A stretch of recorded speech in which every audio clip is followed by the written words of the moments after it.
Eletromagnetismo. A vida no campo. Na Lua, um astronauta é protegido do ambiente hostil por uma roupa espacial projetada cuidadosamente. Ele não precisa se preocupar com o vácuo no espaço ou com as temperaturas extremas da Lua. Mas existe outra ameaça invisível que poderia lhe causar danos: a exposição à radiação de partículas carregadas que fluem para o espaço partindo do Sol. Chamamos esse fluxo de matéria contínuo de vento solar. E uma roupa espacial não protege adequadamente de surtos extraordinários no número de partículas. Há mais que 3.000 anos, astrônomos chineses observaram pontos escuros na superfície do Sol. Hoje sabemos que esses pontos são de fato zonas de intensa atividade magnética.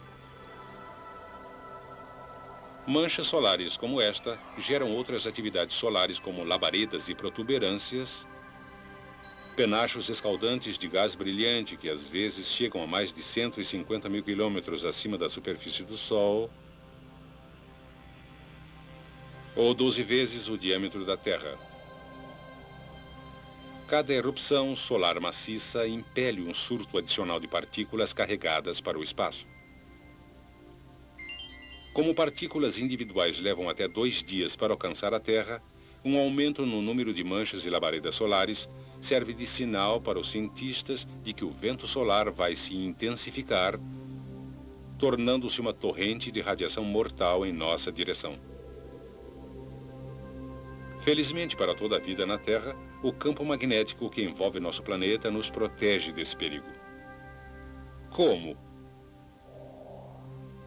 Lembre-se que um condutor levando cargas em movimento dentro de um campo magnético experimenta uma força que é perpendicular tanto ao campo quanto ao movimento das cargas. Essa força também estará presente esteja a carga se movimentando através de um condutor metálico ou livremente no espaço. Cada partícula carregada em movimento tem seu próprio campo magnético.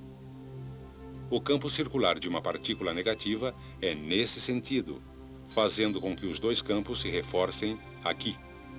O princípio do motor diz que essa repulsão empurra a partícula negativa para a esquerda.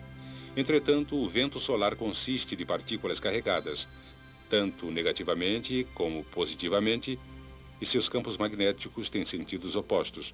As partículas positivas defletem para o outro lado.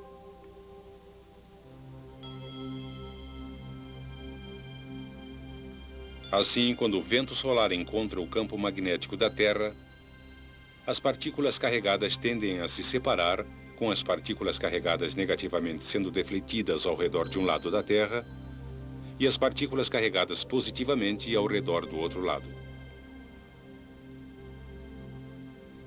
O resultado é que a maioria das partículas é defletida e nunca chega até a superfície. Mas nem todas as partículas escapam com tanta facilidade. Algumas ficam retidas durante um tempo em 2 grandes áreas em forma de rosca, denominadas cinturão de Van Allen, centralizadas acima do Equador. O cinturão interno se estende de 1.000 a 5.000 quilômetros acima da superfície, enquanto o cinturão externo se estende de 15 a 25.000 quilômetros. Ocasionalmente, partículas desses cinturões conseguem infiltrar-se na atmosfera e são dirigidas para os polos norte e sul pelo campo magnético da Terra. Perto dos polos, elas colidem com átomos e moléculas na atmosfera e os excitam, liberando o excesso de energia na forma de luz.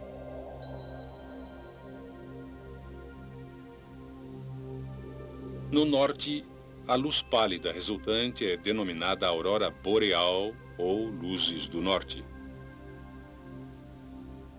No sul, ela é chamada aurora austral. É interessante que cada vez que se vêem luzes do norte, elas também aparecem no sul. Às vezes, essas aparições são bastante espetaculares, uma prova visual de que ocorreu uma rajada de vento solar. Essas rajadas, que são consequência de manchas solares e outras atividades do Sol, ocorrem em ciclos. Diz uma teoria que, durante períodos de atividade solar muito pequena, as geleiras avançam e a sobrevivência de plantas e animais fica ameaçada. Mas, em seguida, com o retorno de grande atividade solar, as geleiras regridem e a vida floresce em clima mais favorável. Até agora discutimos os resultados das flutuações magnéticas solares. Em toda a sua história, a Terra passou por flutuações periódicas em seu próprio campo magnético. Os geofísicos acreditam que o campo magnético da Terra é realmente produzido por movimentos complexos de cargas no interior do núcleo fundido do planeta. Parece que esse movimento de cargas se inverte, em média, a cada cerca de 200 mil anos, resultando em uma inversão dos polos norte e sul. O movimento de cargas no interior do núcleo é misteriosamente desacelerado, reduzindo o campo magnético a cerca de 10% de sua força normal. Com um campo magnético muito enfraquecido, o vento solar não deflete mais ao redor da Terra, e assim as partículas carregadas caem como chuva na superfície. Isto pode romper o material genético no interior de células vivas. O efeito mutante subsequente pode ser o responsável pela extinção repentina de muitas plantas e animais e a aparição de espécies completamente novas.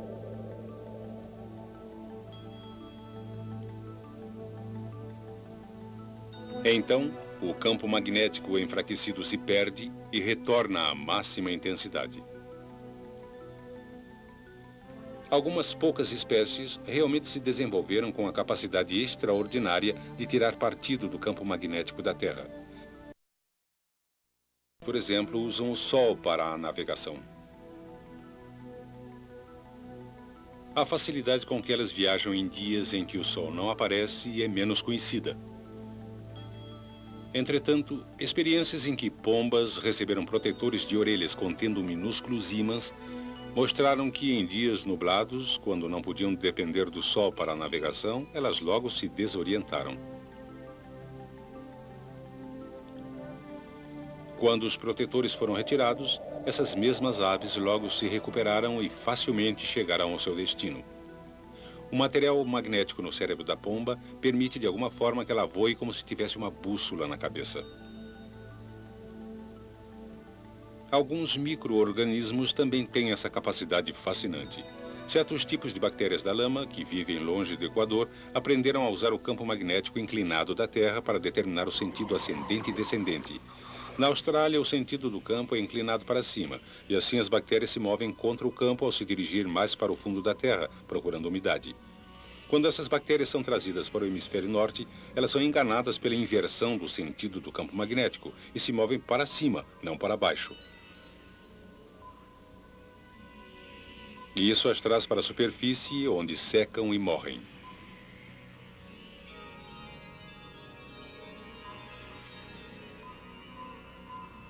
Foi a presença de um campo magnético que ajudou a Terra a se tornar um planeta agradável para seres humanos e outros organismos.